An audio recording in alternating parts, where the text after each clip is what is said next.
Now, speaking of which, this may be one of the last segments I do about Tulsi Gabbard, okay? And it's an interesting one.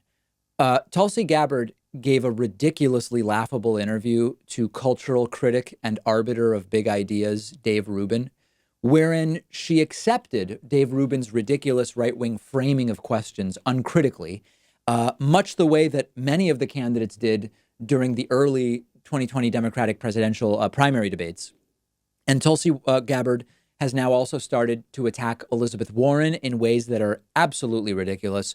She is also stepping back from Medicare for All. So let's look in detail, okay? On NPR's WBUR, Tulsi Gabbard was asked about Medicare for All, and she was squirrely once again, saying, quote, "Yes, I support it. I prefer to call it Medicare Choice, where we are ensuring quality health care for all people, regardless of how little they may have in their pocket or their bank account, while maintaining their freedom of choice. If they've got an employer-sponsored plan or a union-sponsored plan that they're happy with, they should have the opportunity to do so."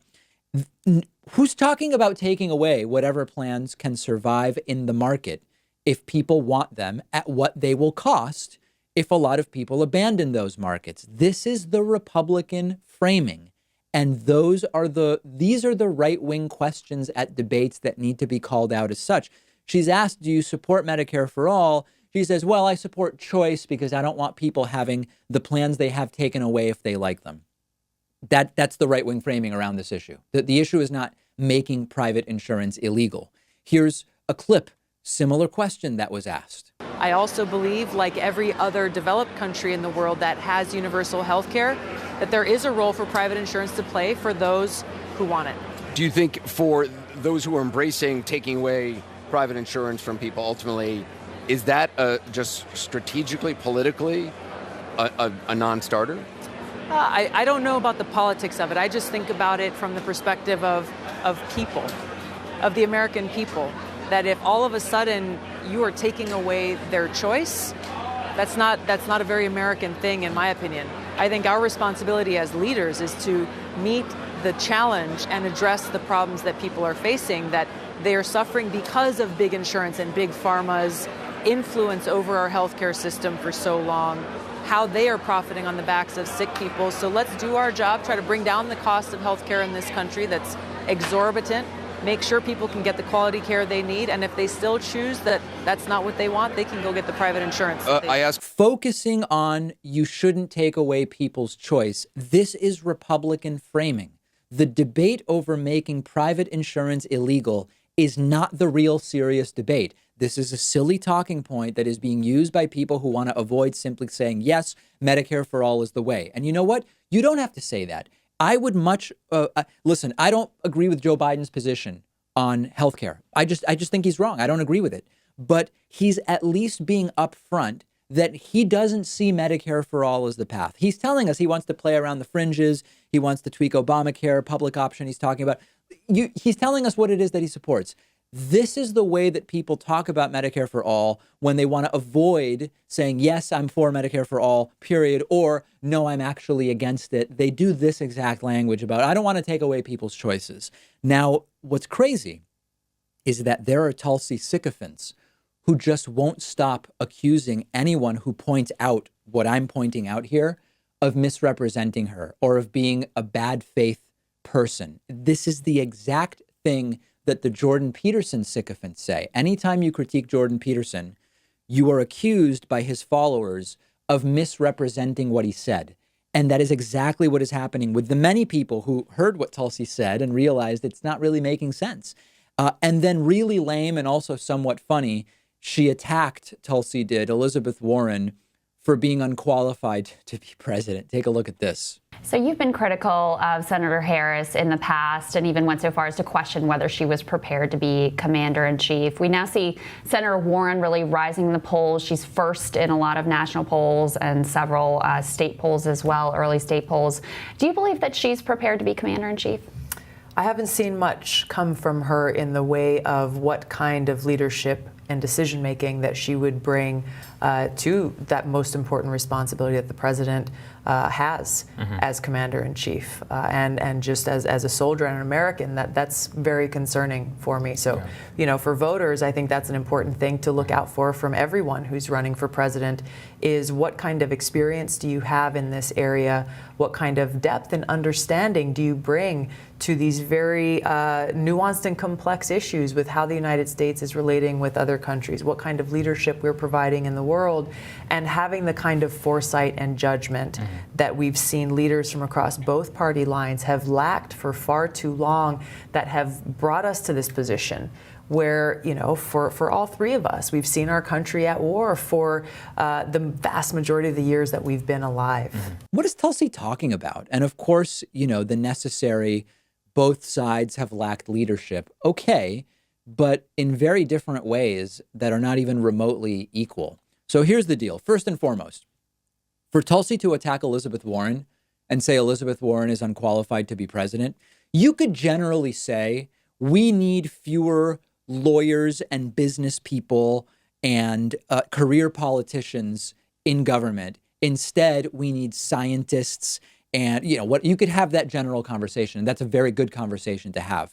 But for Tulsi to say Warren's not qualified, to the extent that being an elected official qualifies you, Tulsi's a member of the House and Warren's a member of the Senate.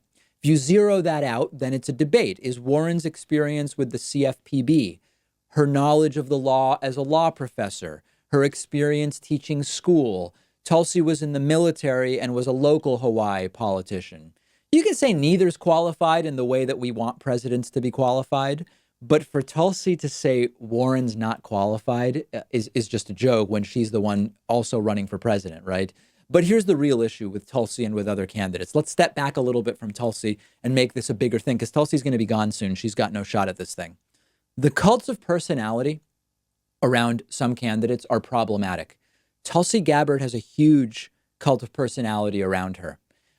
I've been told, although I've never seen, that there are entire YouTube channels dedicated merely to doing Tulsi apologia, defending anything she says, no matter how outrageous. I've been told there are similar channels around Andrew Yang.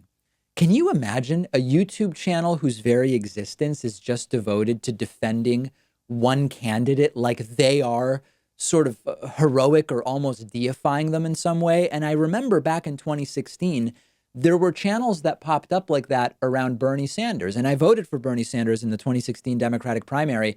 But a channel devoted to defending everything that Bernie Sanders says. And most of those channels have, of course, evaporated since 2016, although some are coming back.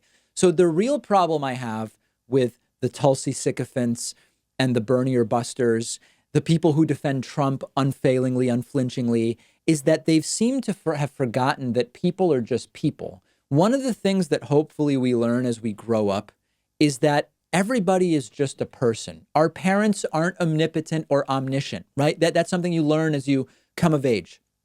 Our teachers weren't and aren't all-knowing. They're just people and they know about some stuff.